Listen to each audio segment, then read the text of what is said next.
Good morning, everybody. Welcome to the Wednesday Mastermind Call. For those of you listening in YouTube land, this call is live on Wednesday and private every other day, and we have about 40 hours of coaching per week in different niches.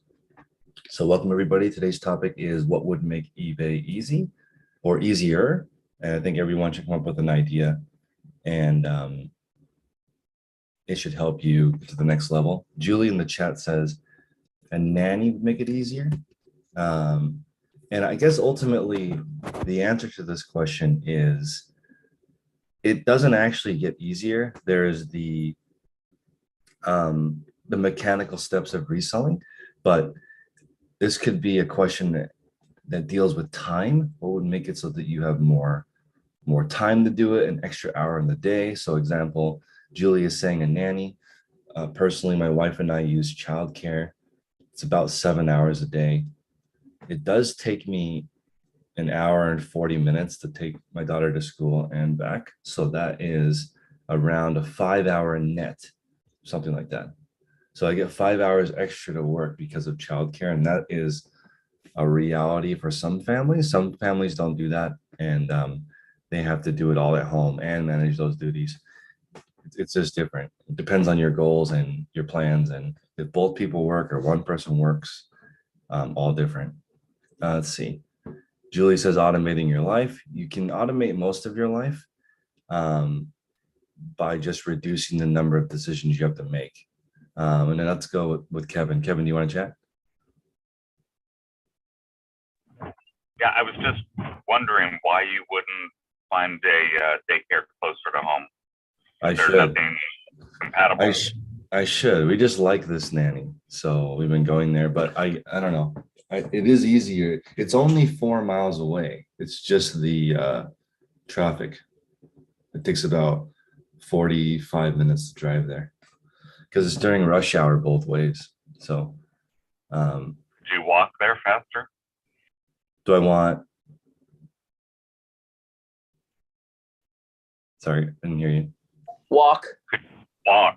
Oh, fast. We could walk. I mean, bike. We could bike faster. Couldn't walk faster, but yeah, that is fun.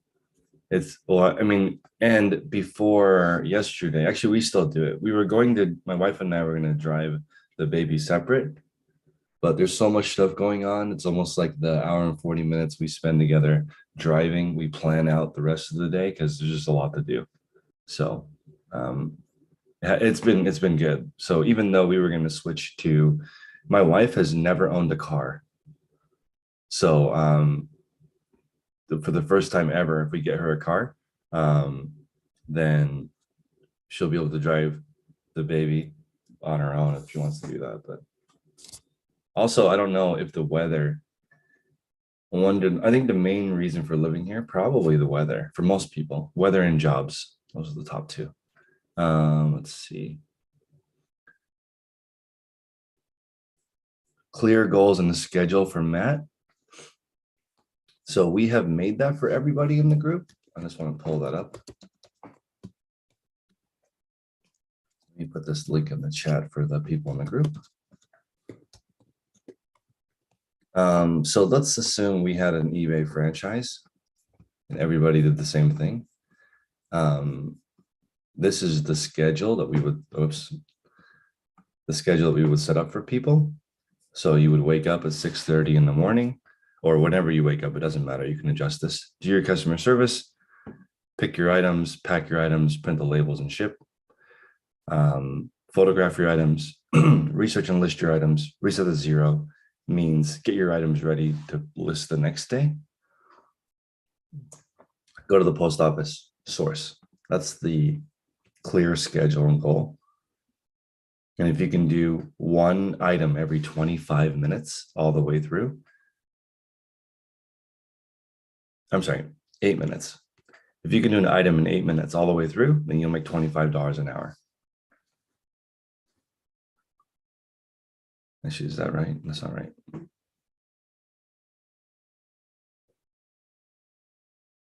Oops, let me see.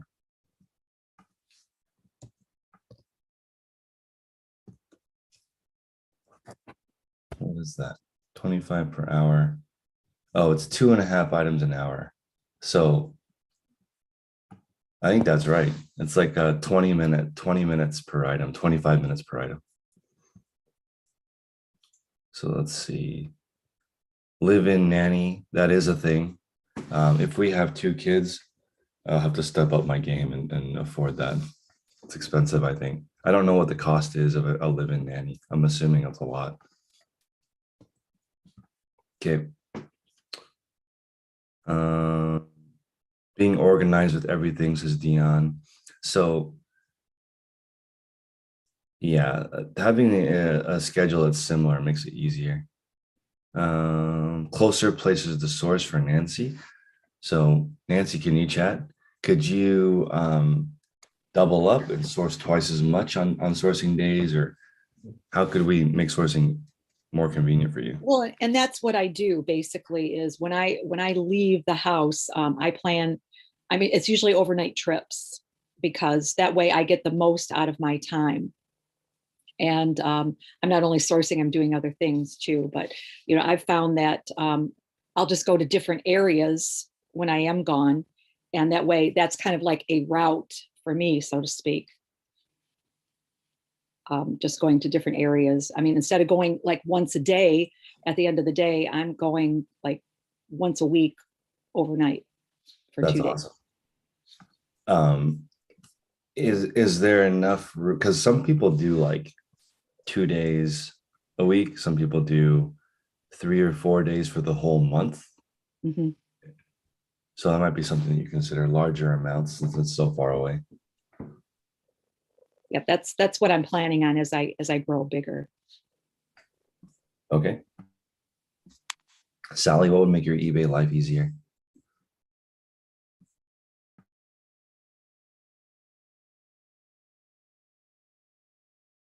Hopefully she can unmute.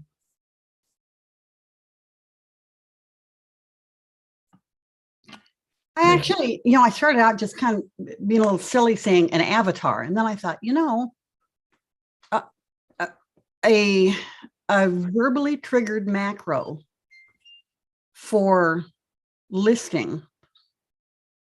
I was visualizing, that movie where the guy can't walk, but he turns into the giant green thing and leaps through the jungle. I'm not sure there couldn't be some future development. And then bringing it down to my level, I probably could mess around with a verbally triggered macro so that I could have my computer open as I photographed and trigger the macro to actually create a draft.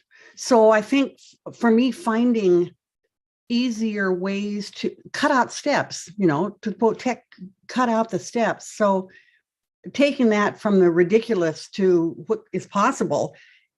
If I can't have a verbally triggered macro, I can look again at my processes and just have certain actions trigger certain others so that I can get control. I find myself scattered.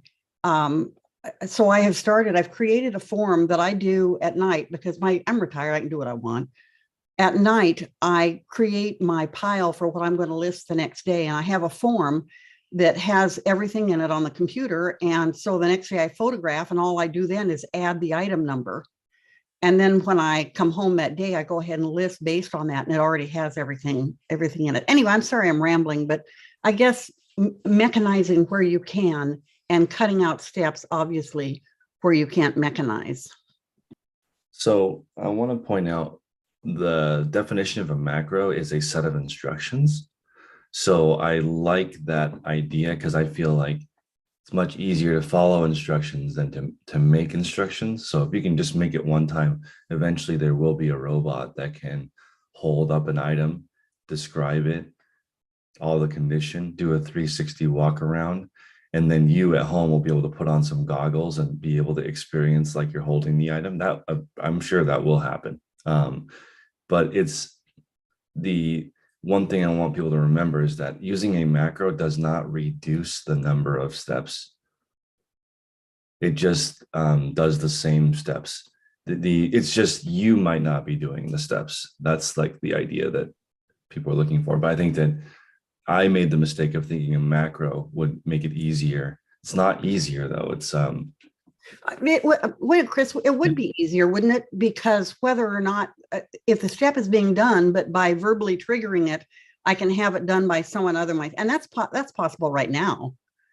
I thought it was until I tried all the different kinds of macros, but then macros require maintenance. If the website changes, you have to change the macro. If anything changes, you have to change it. And sometimes items aren't similar enough to run a macro that's effective.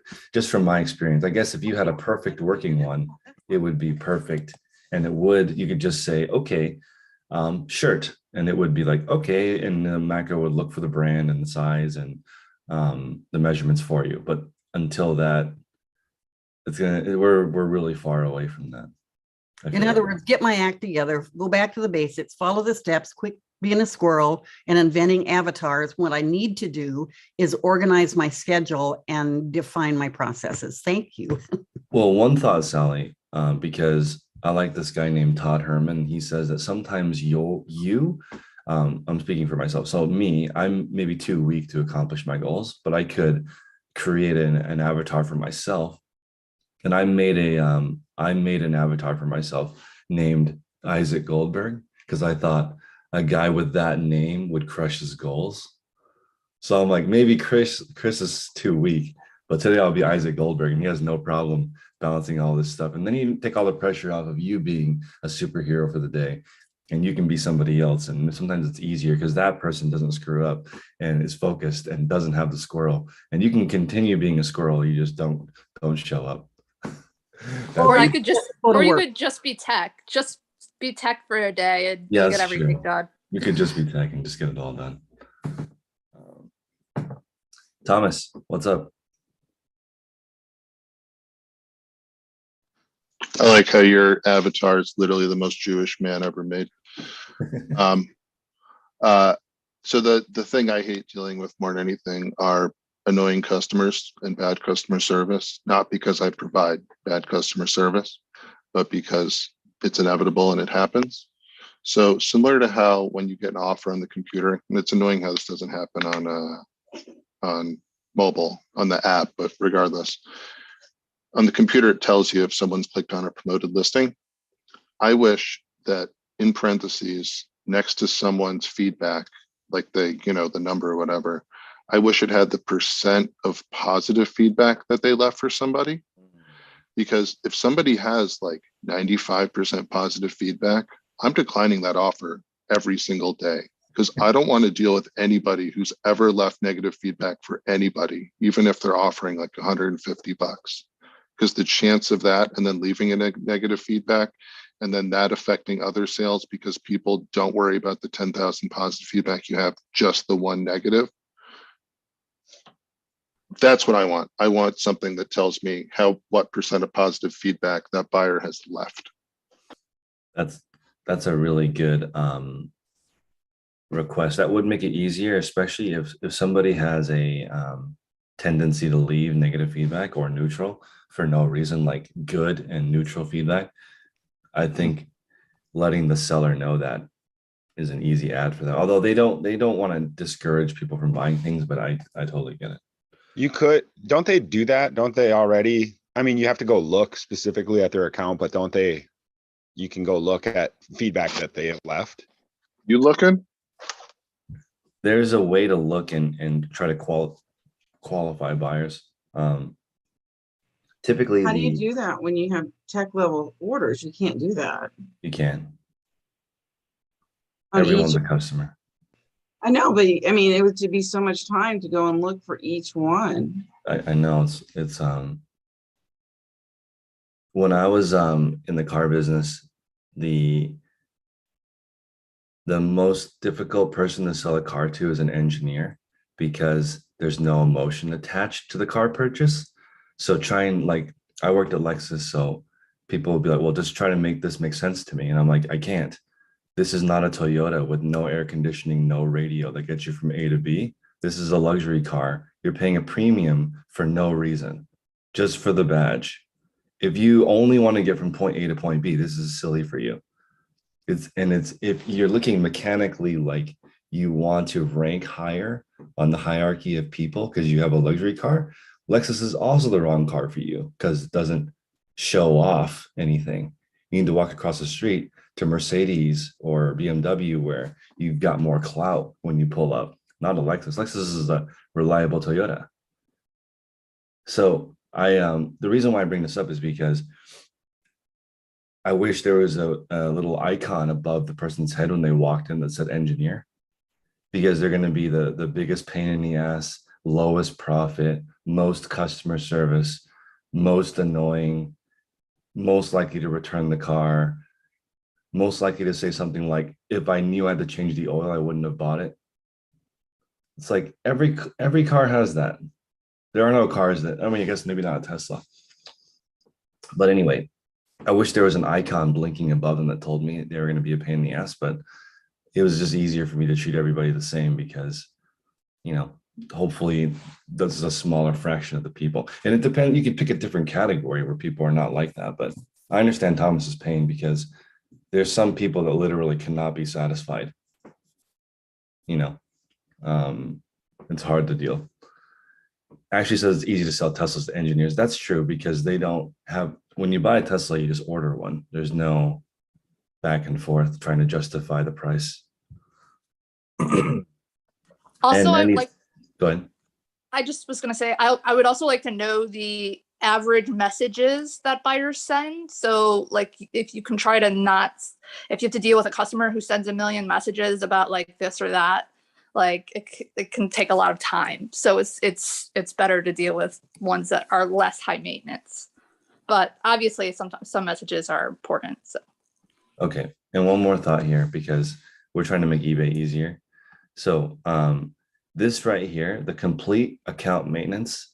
So this is answering questions, returns, messages, invoices, all the problems with eBay customers. It will take less than 10 minutes if you do it.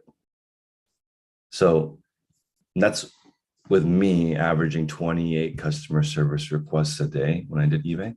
That's more than most people. So like that still only took 10 minutes. As long as you don't let yourself get emotional about it, it'll be quick and you can just move on from it. And this is also something that I was thinking about yesterday when we were talking about Poshmark. Every time somebody says Poshmark, the word, somebody has a comment, theory, issue with it.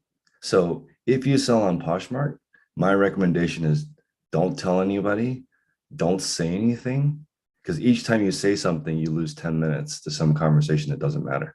So just do Poshmark quietly and list your items a day. Yesterday, Alfredo was talking about doing $25,000 a month on Poshmark, and he never says anything, never listens to any of the drama, never participates in any Poshmark stuff. Doesn't matter. He just lists quality items that people want. He just unsubscribed from Poshmark discussion, and he's doing fine. So if every single time you bring it up, you have to discuss it for 10 minutes, you're screwed. Landon? I was just thinking the fact that you said that. Yesterday after the phone call, somebody asked Alfredo a question like 10 seconds after the shoot call was over. Yeah. And he was gone. And it was the first time it's the first time I really clicked. I'm like, you know what? Alfredo he is successful as hell. And he knows he got his info. He comes back to help the people. But like, it's right, easy. He knows his customer. You're right. He was gone. And to help the people. I know. Back to business, you know. He figured it out. Yeah. So I was watching a video yesterday about the algorithm change on Poshmark, and I'll keep it brief because I don't want this to be 10 minutes about Poshmark. But I guess Poshmark is doing their best to match what the buyer is searching for with what comes up instead of sharing, which I personally think is a good move. It's a move in the right direction because it's the reason why my wife doesn't shop on Poshmark. She doesn't want to look for an item and she gets presented an item that was recently shared, and that's not what she was looking for. She's typing in athletic cardigan. She only wants to see athletic cardigans. So I understand And I think that if Poshmark move in that direction and Alfredo can be successful, just listing Nike, whatever model, whatever size, and people search whatever model, whatever size, and it pops up, then let's just copy him. And the 10-minute discussion every single time that word is brought up, we'll call it the P word. We just like avoid all that. It's the same. The platform is fine. It needs to detach itself from that conversation. Okay, so there's some new people. Steve, can you chat? What would make eBay easier? Or I haven't talked to you before, I don't think. I just got written down. The easiest, I think the simplest would be ultimately to grow large enough where somebody else can run it for you. And I think that might not be everybody's goal, but I know that's ultimately my goal. Do you have an idea of where that is? Well, I got the baseline. My first goal is to get the wife home so she can stop working. And we live in Minnesota, so it's a low cost of living where I'm at. And I know where in Minnesota. So a 12,000 item store will get me about where we need. And that's at a very conservative rate to bring her home. And then I figured, I haven't done the numbers, but somewhere maybe if hypothetically did a third person, so maybe 18,000 item store should be able to get someone full-time to help take the load off of what we do. Man, congratulations on the most realistic assessment ever. So many people are like, oh, once I get the 2,000 listings, I'm ready to be hands off. It's not really that easy if you have a conservative sell-through rate goal. But if you have that goal like you do, then I like that milestone of 12,000 she can get home, maybe 18,000, you have a third helper. And then I recommend working on just maintaining your sell-through rate so that you're ahead of where you're selling more items than you expect before you take on that person, because you'll have a dip while you're training them. You kind of take your eye off the ball, and it's difficult for temporarily while they're starting. But you're right, the ultimate time saver. Sally had mentioned like a mechanical artificial helper, like a macro, but a in-person worker is easier to train than a robot, from my experience. So I love that goal. And you're right. I think each person independently could do, in my opinion, 50 to 80 listings solo. So meaning one person, like you, let's say Steve decided to hire person A. Person A photographed 50 items, listed 50 items, put 50 items away, shipped 50 items. One person could do that in an 8-hour period, no problem. And 80 would be the maximum. If they were perfectly trained, they could do 80 in a day, but I think 50 to 80 is most realistic. So for most people, if you can figure out how to do that yourself, and then you give that to somebody else, then the only thing you would have to do is prepare the 50 items for them per day and start their machine. And that's as close to automation that I have seen in 5 years of doing this. I haven't seen anybody get closer than they just feed the front part of the machine, and that's it. Matt, what's up? I have a question about hiring people. What has been your best route to find somebody, even if it's just something a few hours a week? Food service has always been the best. And long job history. So the girl I just hired, she has had one job. So she graduated from college. She had one job for 2 years. That's awesome. I knew right away that person's different than 8 different jobs in the last year, because that person is just less reliable. And then I want, ideally, no social media. That's like awesome. This lady I interviewed yesterday had no social media. I almost hired her right on the spot. Where are you? I understand the food services. I got It's not you. like you're walking into a restaurant and asking where do you post to find people? So that's a good question. I've tried, let me see. The most successful sites for me have been just a simple Craigslist ad, and it's expensive here. It's $75 a post. But let me see here. I think, okay, the company that I used most recently was called Simply Hired.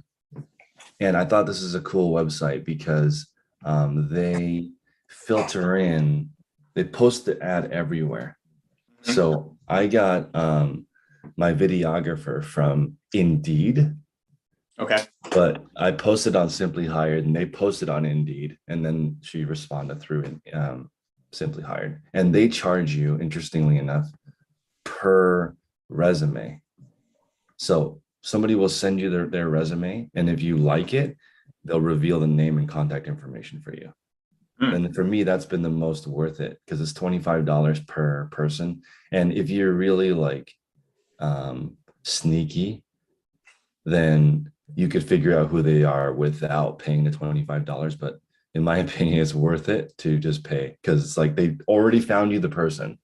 And instead of paying a Craigslist ad and you don't know who you're getting, you could pay per person like Simply Hired. And the one I recommend the least is ZipRecruiter, because unless you have an exact person you're looking for, it's really expensive because they charge you like $20 or $30 a day or more just to have the ads up everywhere. And if you can do a Zoom meeting before and then ask, Philip says, is it legal to ask in California? It is. I can say, do you have any social media I can review? And they might lie, or but the answer that you want is, I don't use social media at all. If you can find that person, I would hire them because they're not going to be bothered by stuff that doesn't matter. Yeah, not preoccupied. They're not preoccupied. They don't need to check anything. Cool. Awesome. Thank you. You're welcome. The reason, I think that social media is very time consuming. So I want them to work, and then I want them to do whatever they're passionate in life after. So as an example, you guys know Christine works for me as my videographer. She has time now to do her other creative endeavors. She can come in, work for me, get her work done, and then go do something else. Her social media is only business related. It's to help her Etsy store and whatever else she does. She doesn't really have a personal one, or maybe she does, but doesn't share with me, but she's not preoccupied with it.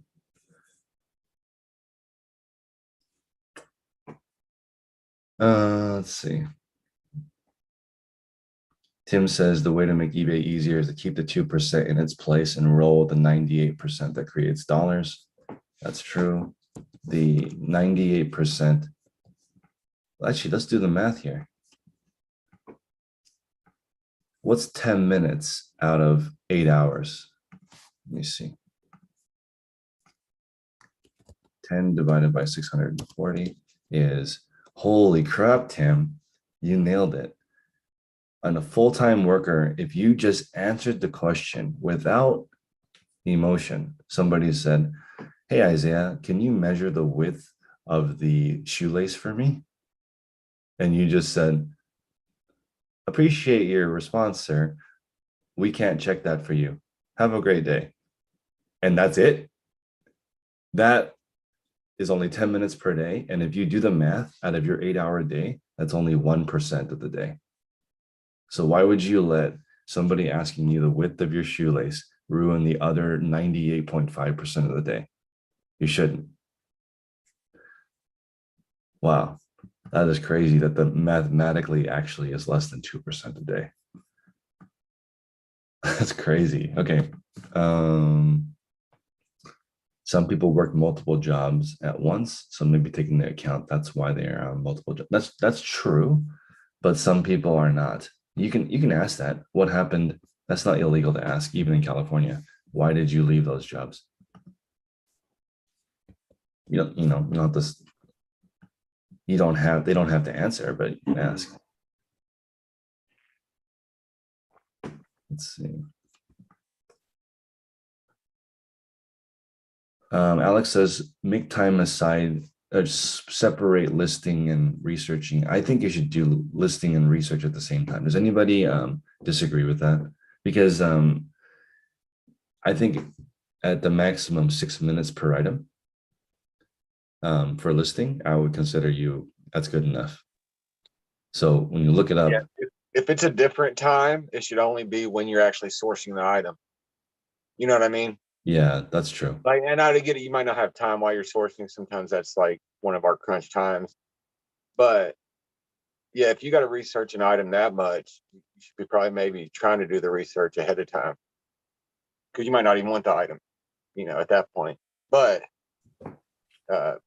yeah, because I mean, I guess the goal is to not have to research that much. But yeah, I think you should do it while you're listing, if Yep. you're kind of just questioning it. But the only other time I think should be while you're sourcing it. Sure, Linda's in. Sometimes Go ahead. what I do is when I'm sourcing, if I find it's worth buying and I can see what I would make, I just kind of make a quick listing, sell similar, and put a price kind of deal and just leave it and throw it in the cart that I'm keeping it. I did the research. I know how much I can sell it for. I'm not going to go back and do it again. Yeah, I'll screenshot like a thing on my phone so I know like what to look for or whatever. So I try to save that time. Another thing I'll do too to kind of speed up the research thing, or I mean, it's not quite the same, but like if I'm out and I'm waiting in line at the grocery store, I'll like on my phone, I'll just do a little bit of research on something, or like I can like make a temporary list or make a listing on my phone for the item, fill out a few things just so I'm always like trying to get stuff done, even when I'm like having to wait for whatever reason. Sally? I find I'm spending a lot of time managing the items that I've sourced but are not ready to list yet. So I'll go on a sourcing binge. I don't know if we've talked about it, but how do you organize it? Do you organize it by style, by type? Do you put it in boxes and put it away and then pull it out as you need it?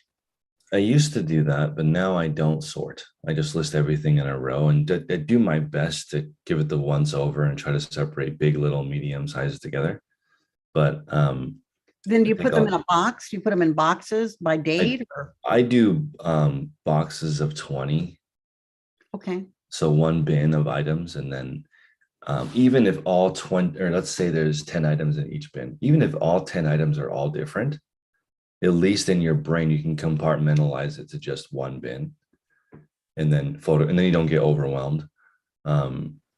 Okay, thanks. That helped. I figured there must be something you're doing. Otherwise you wind up with a death pile and you just are reaching and grabbing things. So, all right, thank you. So a couple questions or a couple of things. C Wilco in the chat is saying that it takes more than 2 minutes to research a antique. I'm giving you on average 5 minutes per antique to look up what it's worth. Now, I imagine if you're an antique dealer, hopefully it doesn't take you longer than 5 minutes per item to research the approximate value. But if you don't, I'm sorry, if for some reason every single item you have is of rare historical value, if that's the case, right, which is unlikely, but if let's say it is, everything you sell is rare, then you don't need to sell very many items because those are worth a lot. So eat your heart out, is that the saying? Just spend 4 hours a day researching each rare dish that you have because it's worth hundreds or thousands of dollars. So it's fine. There's no, if your items require more than 5 minutes of research, then you can afford it. So Isaac is asking, how can I compartmentalize my eBay in the 1 hour a day and keep my 9-to-5 job? You ready? I got the answer for you. Get it for you because I love it. I'll put this in the chat for everybody.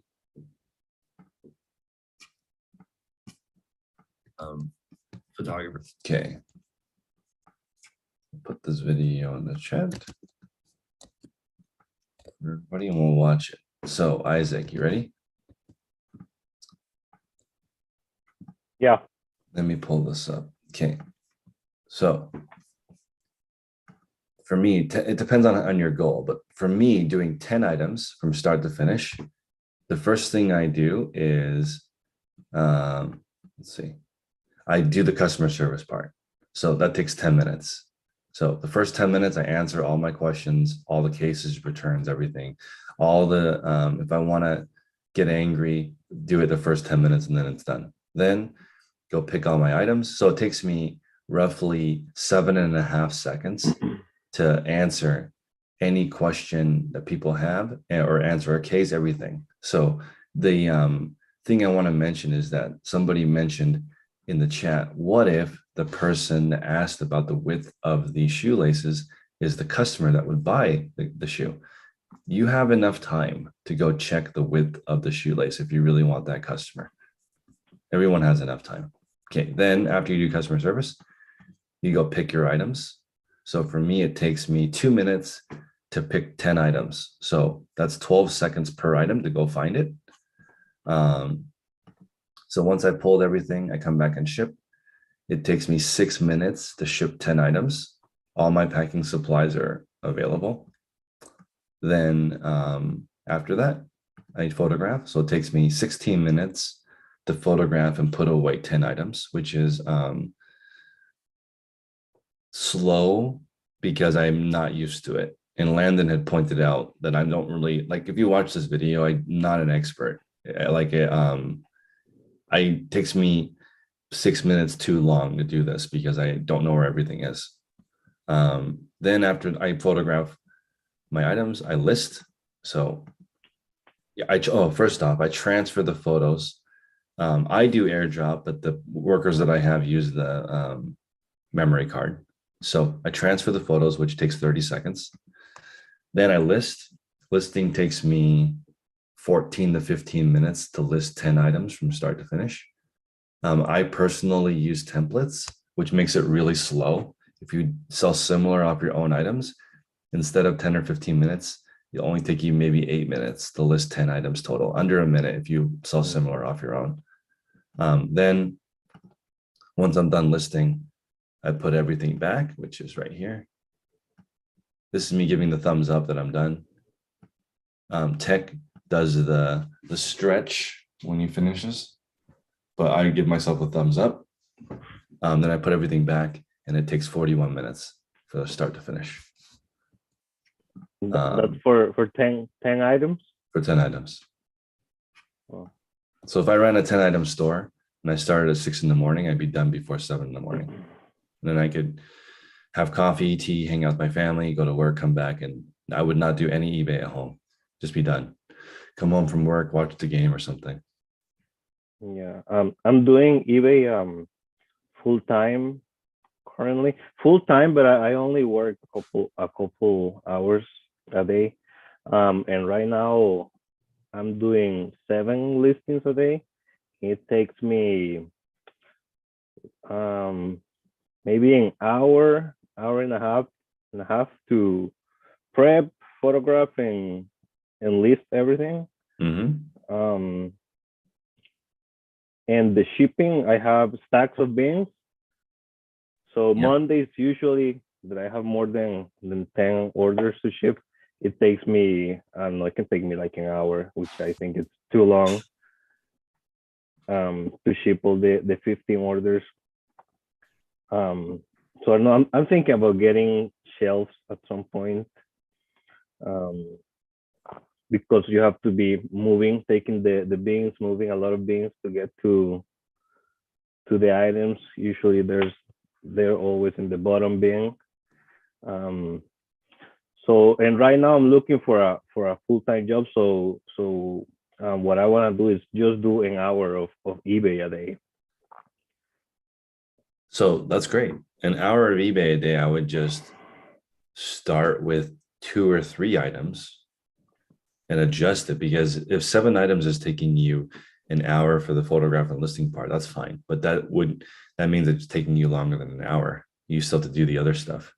Mm. So you need to adjust your photo setup and your listing so that it can be done. 7 items photographed and listed could be done in half an hour. Once everything is dialed in, then you have time to do other things. And the reason why I did boxes is because I don't want to lift boxes off to do the here, and let me show you the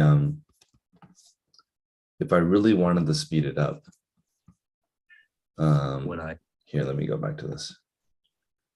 You mentioned the, okay. When I'm picking my items, you see how I have to pull the bin out to reach inside?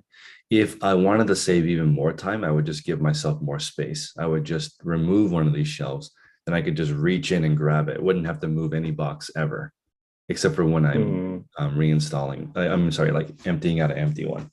But it still only takes 12 seconds to pull it out. So if it's in the bottom bin, which it might be because of Murphy's Law, where it's always in the bottom bin, still only takes 30 seconds to get it out of the bottom bin. It just sucks. Yeah. It doesn't add that much time. If it's always in the bottom bin, it still only adds like 5 minutes to your day. Yeah, and it's kind of slow too.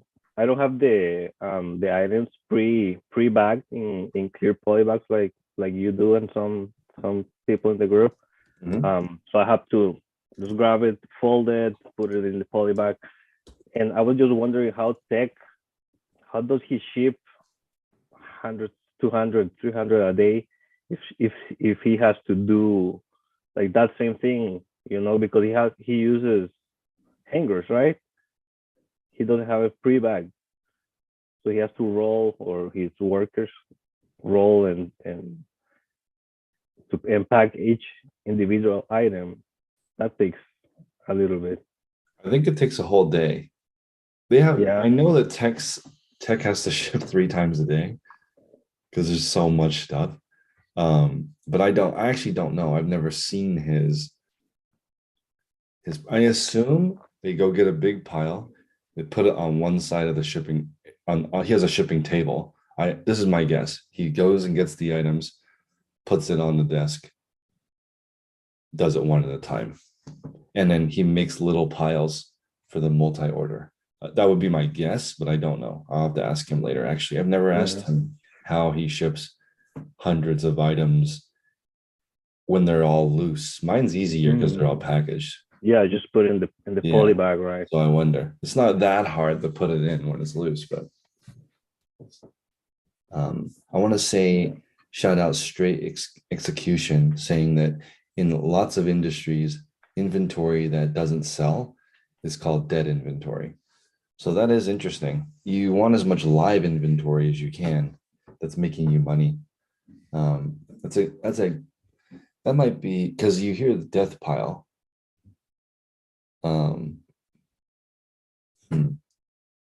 Yeah, maybe that should be called an unborn pile. Unborn pile. Unborn pile. Yeah.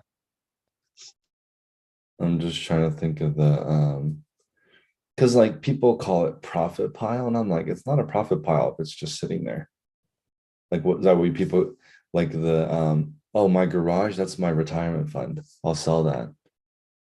I think it'd be better to sell it now and put it into an index fund or something where it actually earns you money or could earn you money. This is not financial advice. Don't sue me. Linda just calls it inventory. I'm cool with the word dead inventory. I don't have an issue with that. It doesn't and maybe, yeah, you could also just remove the word from it, but there's a difference between inventory that's listed and an inventory that's not listed, or inventory that's listed and never sells. We're just trying to differentiate the two. So if you just call it all the same thing, that's all right, but I just wonder if you want to separate it a bit. Is there a reason you don't like death pile for unlisted and death inventory for listed? No, I don't mind the word dead. I'm just wondering, or death. I just wonder if what I would like to do is to create behavior change. So I want you to pick the term that makes you get off your ass. I don't know what that is, different for different people. Let's see. Brian, what would make your eBay business easier?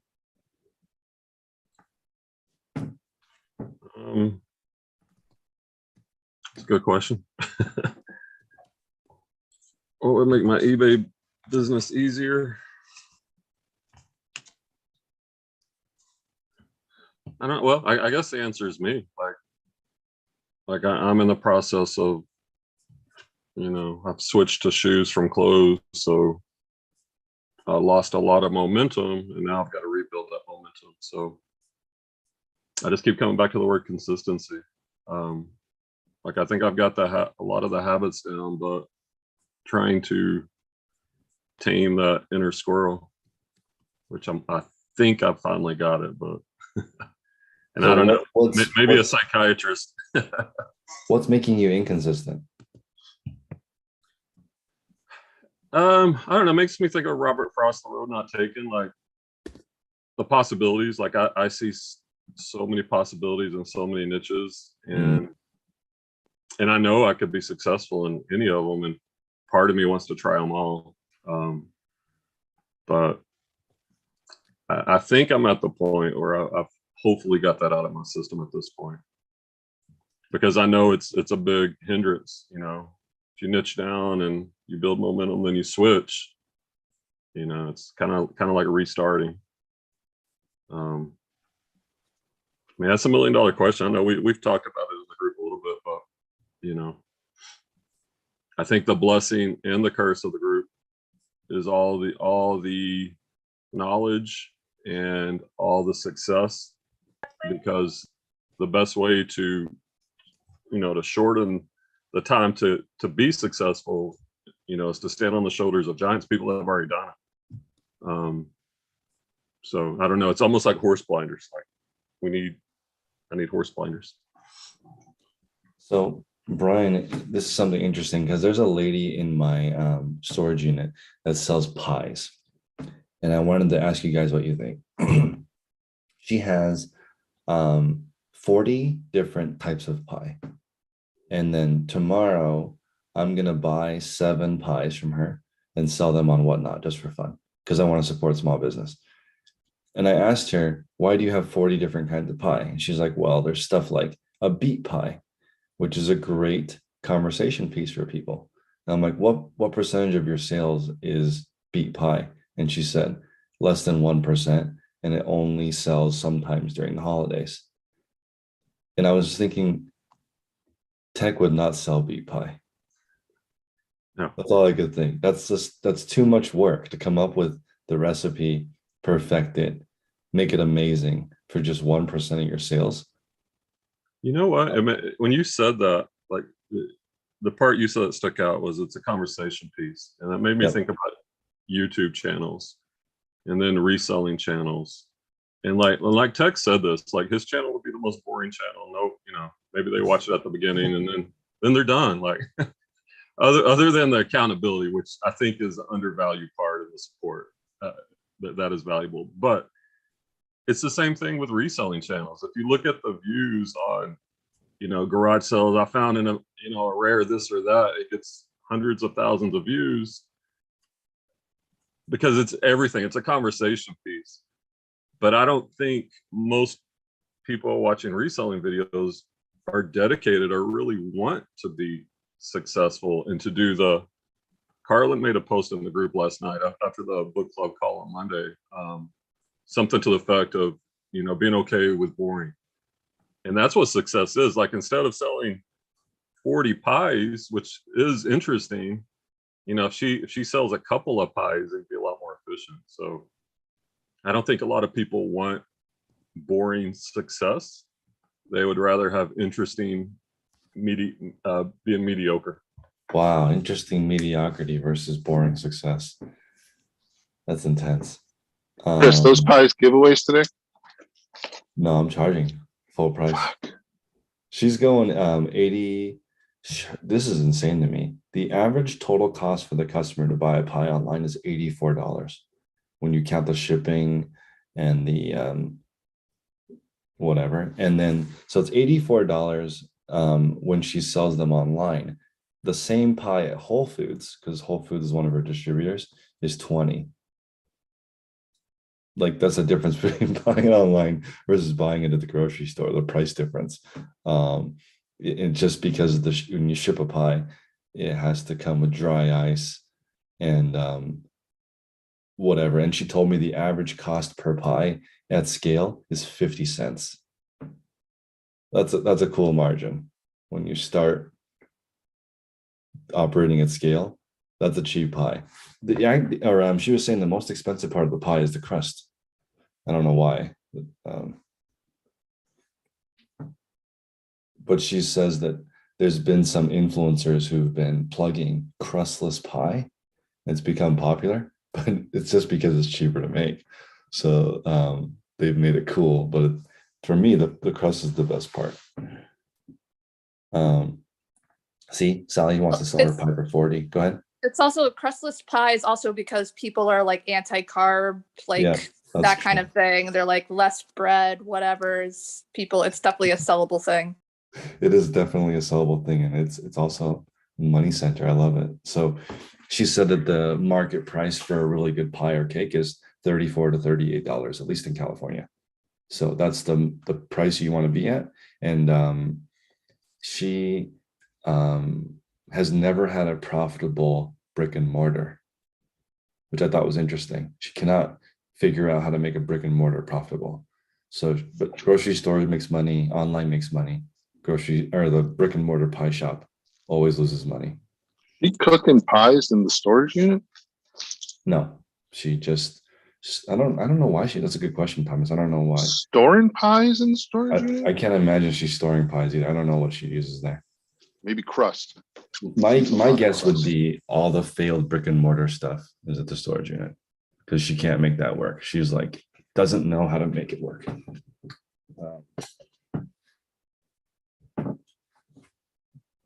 But $84 seems like so much, but I guess it ships with dry ice and it's prepped a certain way so it can last 7 days in the mail. I mean, if you think about like the brick and mortar store model, you're really reliant on that local market. And I think now more than ever, like people are moving for different reasons, different places. Like I think right now in history, I think in like the last 20 years, us as like a society in the US has never moved so much. And I think right now, just local markets are just so disrupted and it's just really hard to capture it. I mean, unless you really have like a town that's like small, that people stay there for years and years with grandparents and great grandparents, but like the big towns, it's really hard. I mean, that's why I think that's why I think there's a lot of reselling opportunities is because, they donate their stuff or they're doing garage sales and stuff like that. But yeah, local business is tough, man. Yeah, she at one time had 4 brick and mortar stores and they all went out of business during COVID. I think I had this conversation with, I think it was Isaiah one day where I was kind of just had the epiphany that like, especially if you do a local business, like all the marketing, the thought came from like somebody asking about their banner and their avatar and everything and how important was that. And it made me think of how important that is with a brick and mortar and how little it means when you're starting an eBay store. Like if you don't do that marketing and stuff up front in a brick and mortar, I mean, you're going to crash and burn immediately. But if you try to do too much on eBay in the beginning, you crash and burn. It's funny. It's like the total opposite. Yeah, she said that every time she walked, because she came in and she's like, I want a business like this, no customers.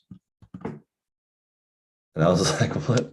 And she told me that her business is heavily reliant on events and gatherings, which makes sense because she's not willing to sell by the slice. She's only willing to sell whole pie. So, I mean, you can't eat a whole pie by yourself. So I guess if COVID hit, there's no more events, so she's out of business. Can't eat a pie by yourself. It's insulting, Chris. That's true. Who can't? If you sell by the slice and you have like half of the pie left over, I think you only have so much shelf life, so it becomes a waste. Maybe that's true. Yeah, she sold only whole pies. And I was thinking, like, does the smell of the pie or anything, like, what is the location like paramount, like Mrs. Fields Cookies? Could you get a stall in the mall? And because all the cookies are baked in, the pies are baked in a commercial kitchen and then brought to whatever location it is. So wouldn't you get a kiosk at the mall and just let the smell of the pie sell it? but she said it doesn't work that way. There's no smell coming from her store. What's really popular in our area right now is like these little cupcake shops. You guys have those? I'm sure you guys do. We have tons of cupcake shops. It's like insane. Like they're like nice little modern, owned by like, you know, like young moms, and got their friends coming down that support her, and the kids, and the husband shows up once. I mean, it's pretty popping. I never even heard of a pie place, really. But yeah, cupcakes is really popular here. Because I was thinking, and that's an interesting point, because if you have, I was thinking tech may not want to be in the pie business because $38 for a pie is kind of, not everyone can really afford that. But like $3 for a cupcake, or $4 here is like, I don't know, $7 for a cupcake, but you can afford that easier than a pie.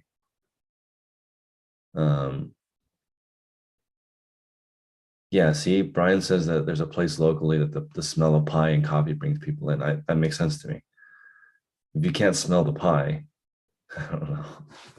And one thing that I thought was cool was that she does not want to sell any other kind of baked goods. I'm like, really? She's like, yeah, I want to be the pie lady. So I thought that was I think cool. you would have to sell it with the coffee shop thing, coffee and pie, because I feel like so many people are obsessed with coffee. So if you can partner with someone who's like loves coffee, and has amazing coffee, you can get people in the door just with the coffee and then sell them the pie on the side. Yeah, I agree with you. And I was just thinking to myself, if I really loved pie and I loved her pie and her brick and mortar shop, she was like, what if I only open during the holidays? And I think that's scary to me, because like, what if I want a pie now? I have to wait till December. Yeah, she needs to sell by the slice in a high traffic like lunch area with coffee. Somebody can pick up a slice on their way back to work. Yeah. Maybe pick up a slice for a coworker. You know what I mean? It's like, but who's going to take it? It's nice to take a whole pie back, but it's like you can always grab a slice on the way back. Yeah, so I'm tempted to eat. It's because I'm going to order 7. I was tempted to just take one slice out of each pie for myself, but then that's not a very good thing to buy a pie with a missing slice. So I'm only going to be able to try one. She said the best one, or there's a raspberry one I asked her what the best one is. She said there's a raspberry one and a blackberry one, and there's another mixed one, or I think it's blueberry pear or something. This the is top getting 3 sellers. Go ahead. Stop torturing us, please, because we can't get a beet pie. Yo, Chris. So pie's great. Goat dessert next to cannoli and anything red bean. But like, how does pie make eBay easier? Can you sell pies on eBay? I sell pies on eBay. It's actually my second niche. Yeah. I'm just bringing it up because the focus, and I guess I want people to be grateful that trying to do a brick and mortar pie shop, that sounds very hard. Running an eBay store should be much easier. So everyone be grateful that you don't have $5,000 to $10,000 a month of overhead. Maybe more. Grateful you're not selling pies. I have no idea. I have a friend who her fiance makes honey. So now she's trying to sell the honey on different websites. I was like, I could help you sell it on eBay, but selling food online sounds like a complete disaster, because then you have to deal with like FDA bullshit and stuff and a bunch of I don't know, whatever. I did used to sell pie in a jar from a company locally in Texas, and people paid $25 for a pecan pie in a jar. It was really bizarre. No crust, nothing. It's just the filling. You have to supply your own crust. I do remember, I was going to say, what was it, like 2 years ago or something, that Patty LaBelle sweet potato pie? They were selling for $75-$80 a pop. So, and they were like $3-4 at Walmart. It came and went real quick during, I think, Thanksgiving season or something. But it's just like an 8-inch sweet potato pie, but it was like had Patty LaBelle's name on it, like the old musician. And yeah, they were selling for $75-$80 and up.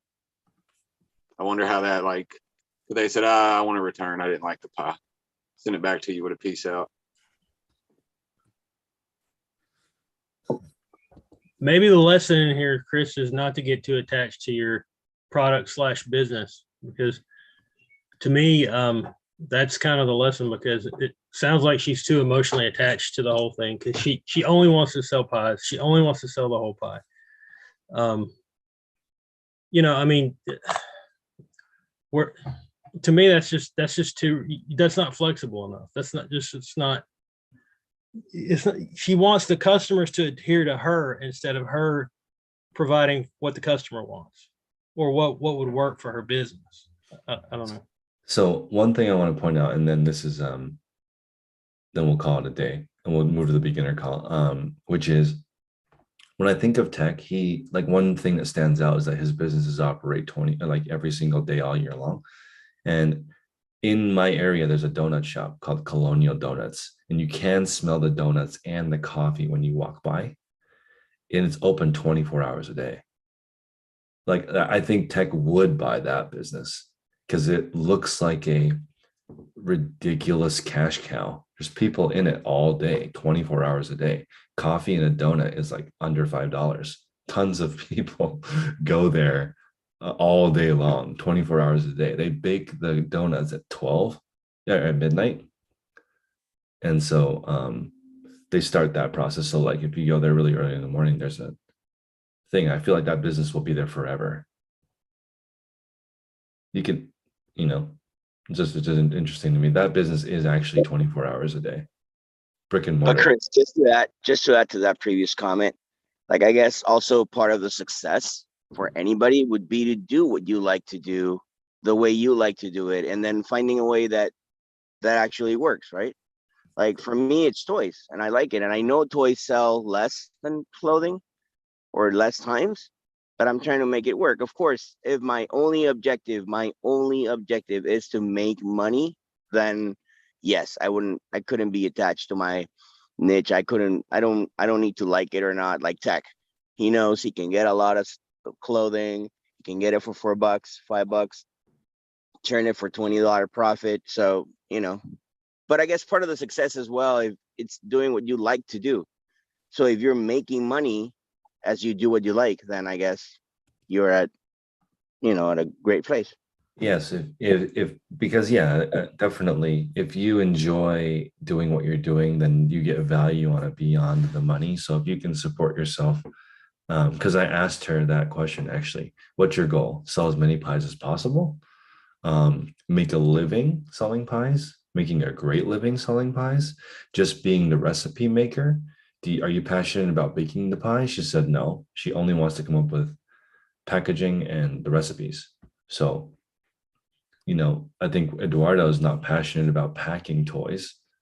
So you can adjust your business and do more of what you like and more of what you don't like. So I think that's a good point to make, Eduardo. Thank you. That's relevant because you can adjust your business to do, and that's what this conversation is about. What makes your eBay business easier? It would be you doing only the things that you want to do in the But you business. still have to have a formula that works, We have the formula. You don't have a. I disagree. I disagree about just doing what you want. I think that's a recipe for failure. If you just do what you want, you're gonna go fishing. I mean, But he's not saying just do what you want. He's saying it's all about trying to find the intersection between something you like and something that people will pay for, that you can make whatever money is success for you. For some people, they could do the thing that they hate, but if they're making millions, billions of dollars on it, they don't give a shit. Sorry. And then there's other people who are like, they can, if they're doing what they like and they're making $30,000 a year and they can live on that, they're happy. And then there's most people are more in the middle. They want to do something they like, but they also want to make a good amount of money. So like, it's all about finding that intersection that works for you, and everyone is going to be different. Yeah, Works for me. And like for me personally, I like doing more sourcing. So I'm trying to go right now in the direction of more sourcing, less listing and photographing. But it's all about that balance of trying to make it so it's most profitable, but I also enjoy it.